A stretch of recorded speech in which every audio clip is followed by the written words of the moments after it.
السلام علیکم ورحمۃ اللہ وبرکاتہ۔ آج میں رمضان کیسے گزاریں اس کے بارے میں چند باتیں آپ کے سامنے پیش کرتی ہوں۔ سب سے پہلی بات، رمضان کی تیاری۔ کسی بھی اہم کام کے لیے ضروری ہے کہ تیاری کی جائے۔ اگر تیاری کے بغیر کام کی جائے تو اس میں وہ بات نہیں، اس کو آپ صحیح طور پر نہیں کر سکتے، اس کا حق ادا نہیں کر سکتے۔ فار ایگزامپل، امتحان کے آنے سے پہلے تیاری ضروری ہے، ورنہ اس کا نتیجہ آپ دیکھ سکتے ہیں۔ اگر وہ پاس بھی ہو جائے مگر اس کی فیلنگ کیا ہوتی ہے؟ افسوس ہوتا ہے کہ تیاری صحیح سے کر لینا چاہیے تھا۔ اب دوسری بات، کسی کی شادی اچانک تیاری کے بغیر کی جائے تو کیا ہوتا ہے؟ وہ شخص ذہنی طور پر نئی تبدیلی کو آسانی سے قبول نہیں کر سکتا۔ ٹھیک ہے؟ ایسے ہی عبادت بھی یہی اصول ہے، عبادت کا بھی یہی اصول ہے۔ نماز جیسے عبادت کے لیے اذان اور وضو تیاری کی حیثیت رکھتا ہے، ورنہ سورج کے ڈھلنے اور غروب کو دیکھ کے نماز پڑھی جا سکتی ہے۔ جن کے گھروں میں اذان کی آواز نہیں آتی، وہاں پر نماز اس طرح روح پرواہ نہیں ہوتی جس طرح اس جگہ پر جہاں اذان کی آواز آتی ہے، اور اس کے بعد آپ چاہے کوئی بھی کام کر رہے ہو، آپ کے دماغ پر نماز کا وقت حاوی ہو جاتا ہے۔ اسی طرح آپ حج پہ جانا ہو تو کتنی تیاری کرتے ہیں؟ اگر تیاری کے بغیر جائیں گے تو کیا ہوگا؟ دل میں ایک کھٹک سا رہ جاتا ہے۔ اس لیے اگر آپ تیار ہوں گے، نالج لیں گے تو پرامن ہوں گے آپ۔ زکوٰۃ بھی دیکھیں آپ کس طرح دینا ہوتا ہے۔ آپ اس کی تیاری کیسے کر لیں؟ آپ دیکھیں گے کیسے کرتے ہیں آپ تیاری۔ آپ دیکھیں گے کہ آپ کے پاس کتنا مال ہے، کیا ہے، دیکھنا ہوگا، کیلکولیٹ کرنا ہوگا، پھر آپ زکوٰۃ دیں گے۔ یہ کیا ہے؟ یہ تیاری ہی تو ہے، ورنہ تیاری کے بغیر دیں گے تو کیا ہوگا؟ کہیں کام ادھورا نہ ہو، کبھی بگڑ بھی سکتا ہے کام۔ مینٹلی بھی پریپیئر ہونا ضروری ہے۔ تیاری میں دو چیز آتی ہے، ایک ذہنی تیاری اور دوسری عملی تیاری۔ اب یہ ذہنی تیاری کیا ہے؟ اپنی سوچ، اپنی دھیان، جذبات، احساسات کو اس طرح موڑنا شروع کریں۔ کس طرف؟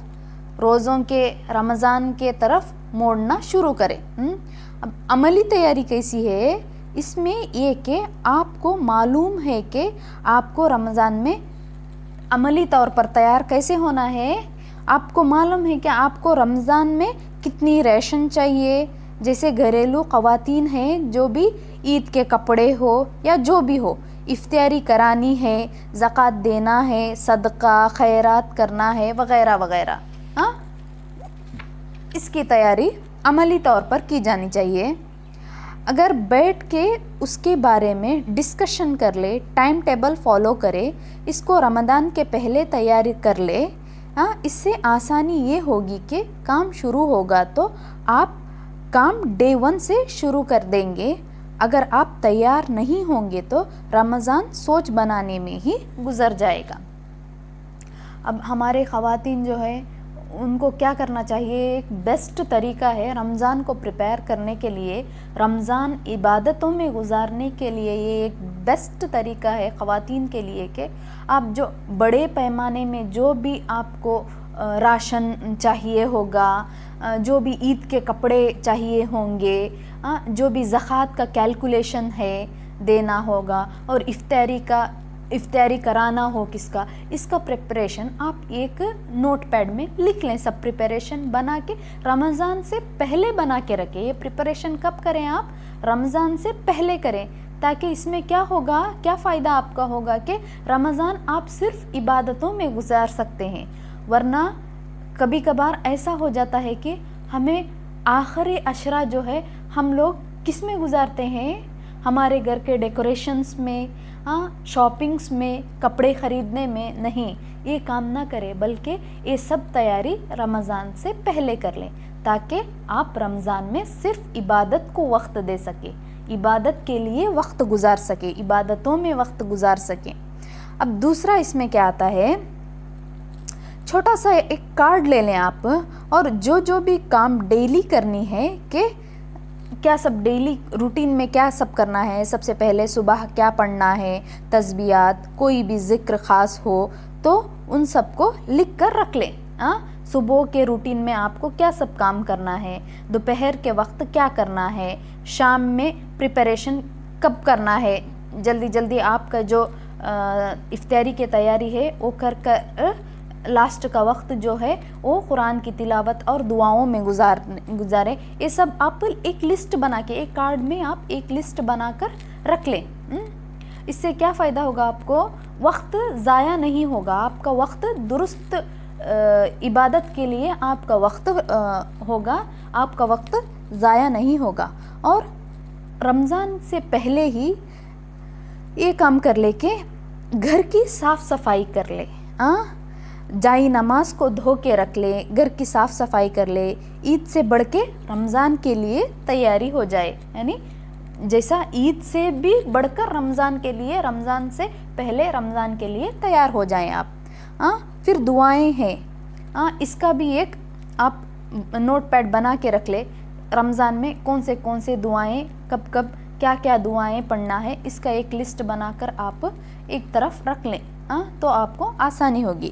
کیا کیا دعائیں ہیں، چاند دیکھ کر کیا دعا پڑھنی چاہیے، لیلۃ القدر کی دعا، کسی کے گھر میں افطاری کرتے ہو تو اس کے لیے کیا دعا کی جائے، افطاری کی دعا، لیکن سحری کی دعا کسی حدیث سے ثابت نہیں ہے، کھانے کی دعا آپ پڑھ لیں۔ عید کے دن کی دعا یہ پڑھ سکتے ہیں، عید کے دن کی دعا، یہ سب دعاؤں کا ایک لسٹ بنا کر آپ رکھ لیں۔ جو عام دنوں میں نفل کا مقام رکھتی ہے وہ رمضان میں فرض کا مقام پاتی ہے، اور اسی طرح فرض جو ہے وہ 70 فرض کے برابر ہو جاتا ہے۔ جو فرض ہے وہ 70 فرض کے برابر ہو جاتا ہے۔ پھر افطاری کا اجر، افطاری کے اجر، جو بھی چیز اویلیبل ہے اس سے افطاری کریں گے۔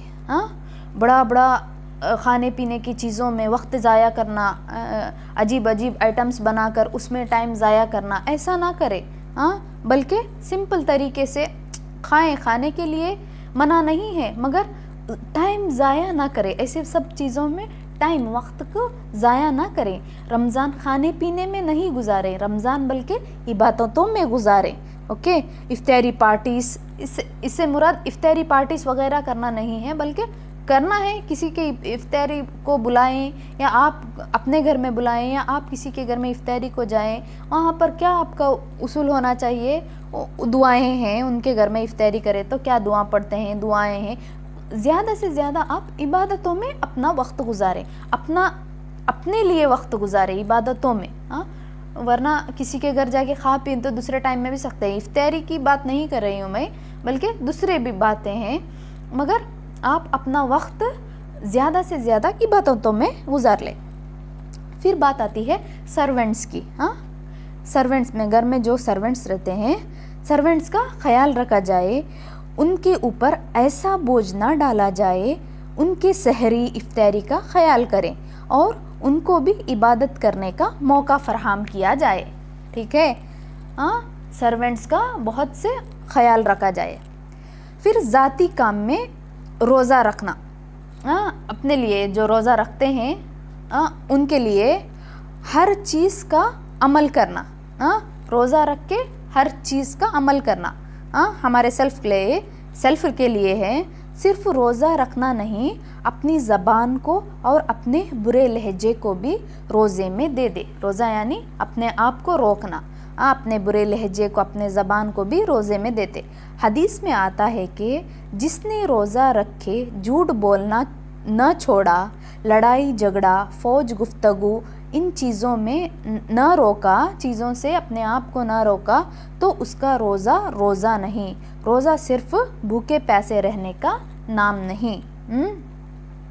آپ صلی اللہ علیہ وسلم کے بارے میں آتا ہے کہ رمضان میں وہ ان گنت بار مسواک کرتے تھے. یعنی ابھی یہاں پر اپنی طہارت کی بات کی جا رہی ہے. اپنی طہارت کا خیال رکھے. روزہ ایک عبادت ہے. روزہ کیا ہے؟ عام دنوں میں جیسے ہمیں نماز پڑھتے ہیں ویسے ہی ایک بڑا عبادت ہے روزہ. اس مہینے میں قرآن پاک اترا ہے تو ہم ایسے نہ رہے کہ روزہ رکھ کے جیسا کہ ہم بڑے بیماریوں کے طرح بیہیو کرے. ایسا نہیں کیا جائے. روزہ ایک عبادت ہے. یہ ہر دن جیسا عید ہے اس طرح عید کی دن جیسی خوشی رہتی ہے ہمارے دلوں میں ویسے رمضان میں بھی روزہ رکھ کے ایسا ہمارا حال حلیہ بنا کے رکھے نہ کہ بیماریوں کے طرح. ٹھیک ہے. اپنا خیال کرے. اپنے ڈھنگ کپڑوں کا یا طہارت کا بہت خیال کیا جائے. عبادت کو خوشی سے کیا جائے. نماز کا ٹارگٹ رکھ لے. ابھی ایک بات آتا ہے یہاں کے ایک ٹارگٹ سیٹ کرنا. ہمیں یہ ایک مہینہ ملتا ہے. یہ ایک ٹریننگ ہے. کیا ہے یہ؟ ایک ٹریننگ کے طور پر ہمیں اس کو لے سکتے ہیں. یہ ایک مہینہ جو ٹریننگ کرتا ہے اس کو 11 مہینے اس کو فالو کرنے میں کچھ تکلیف نہیں ہوتی. ایک مہینے کی ٹریننگ میں 11 مہینہ ہمارا اسی حالت میں گزر سکتا ہے انشاءاللہ. نماز کا ٹارگٹ رکھ لیں کہ میں اس رمضان میں اول وقت میں نماز پڑھوں گی. تو یہ رمضان کے بعد بھی آپ کو اس کو کنٹینیو کرنے میں فائدہ دے گا. طویل نماز پڑھا کرے. یعنی کئی بار ایسا ہوتا ہے کہ ہم ہر کام میں اتنے مشغول رہ جاتے ہیں کہ ہم نماز کے وقت کو دور کر دیتے ہیں. یعنی آخری وقت میں ہمارا نماز ہوتا ہے. اس لیے ہم رمضان میں ایک ہماری جو تبدیلی کرنے کا ہمارا ایک عادت تبدیل کرنے کا ایک ٹارگٹ رکھ لیں کہ ہم نماز اول وقت میں پڑھیں گے. تو آپ کو ایک مہینے کے ٹریننگ میں 11 مہینے کا ٹریننگ ملے گا کہ 11 مہینے صحیح سے گزارنے کا طریقہ ملے گا کہ ہم اول وقت میں نماز پڑھیں. سب کام چھوڑ کے کیسے اول وقت میں نماز کی طرف بھاگ جائیں. اب نفل میں قیام اللیل کی نماز یعنی تراویح کی نماز اس کا اہتمام یعنی اس کا ایک نفل فرض کے برابر ہے. اس کا اہتمام کرے. قیام اللیل کا اہتمام کرے. اس کا ایک نفل فرض کے برابر ہے. اور اس میں مغفرت کا وعدہ بھی ہے کہ جو ذوق اور شوق کے ساتھ کرے گا اس کے گناہ معاف کر دیے جائیں گے. اب قرآن کی تلاوت کی بات آتی ہے. قرآن کی فجر کے وقت کی تلاوت جو ہے وہ لاؤڈلی آواز سے کرنے کی عادت ڈالیں. اور آپ دیکھیں گے کہ آپ کی زبان کی لکنت رکاوٹ اس سے دور ہوگی. اس سے کیا فائدہ ہوگا؟ لاؤڈلی ہم قرآن کو تلاوت کریں گے تو اس سے ہم کو آگے کیا فائدہ ہوگا؟ ہماری زبان کی لکنت اور رکاوٹ اس سے دور ہوگی. چلتے پھرتے پھر کیا کریں؟ چلتے پھرتے تسبیحات کریں. اعتکاف جو ہے وہ ایک اچھی عبادت ہے. نہیں کر سکے تو کچھ حصے کا آپ اعتکاف کریں. یعنی آخری عشرے میں جو اعتکاف کر بیٹھنا ہے آپ نہیں بیٹھ سکتے تو کچھ حصے کا اہتمام کرے اعتکاف کرے. اگر حالت اجازت دے تو ہی. اوکے. زبردستی آپ کو ذمہ داریاں ہیں, بچے ہیں چھوٹے چھوٹے آپ کے, وہ چھوڑ کے آپ اعتکاف میں بیٹھے گئے تو ان کا کیا ہوگا؟ ایسا زبردستی نہیں ہے. اگر آپ کو حالات اجازت دے تو ہی اعتکاف میں بیٹھا جائیں. پھر رمضان کے آخری عشرے کا بہت اہتمام کرے. خوب دعائیں کرے. کیا کریں؟ خوب دعائیں کرے. روزہ دار کے لیے 2 خوشیاں ہیں. ایک اللہ کی ملاقات کے وقت اور دوسرا روزہ افطار کرتے وقت. اگر آپ وہ وقت باتوں میں, شور میں, آوازوں میں نکالیں گے تو اس وقت کا فائدہ نہ اٹھا سکیں گے. آپ روزے کے افطاری کے آخری وقت میں اپنا وقت کیسے جلدی فٹافٹ اپنے جو بھی تیاریاں ہیں کھانے پینے کے وہ اس کو جلد سے جلد ختم کر کے آپ کس میں تیار ہو جائیں؟ قرآن کی تلاوتوں میں اور دعاؤں کی کثرتوں میں, اس سے آپ کو اللہ تعالیٰ اس کا بہت اجر دے گا، بہت اجر دے گا. یہ وقت بھی ایسا ہے کہ اس میں بہت ثواب ہے، اس لیے آپ اپنا وقت ضائع نہ کریں. رمضان میں ضائع کرے بغیر آپ کے وقت کو کس میں گزاریں. آپ یہ آخری وقت جو افطاری کا وقت ہوتا ہے، اس وقت کو دعاؤں کی کثرت میں اور قرآن کی تلاوتوں میں رکھے. انشاءاللہ اب آگے کی جو باتیں ہیں انشاءاللہ نیکسٹ ویڈیو میں آپ سے شیئر کروں گی. السلام علیکم ورحمۃ اللہ وبرکاتہ.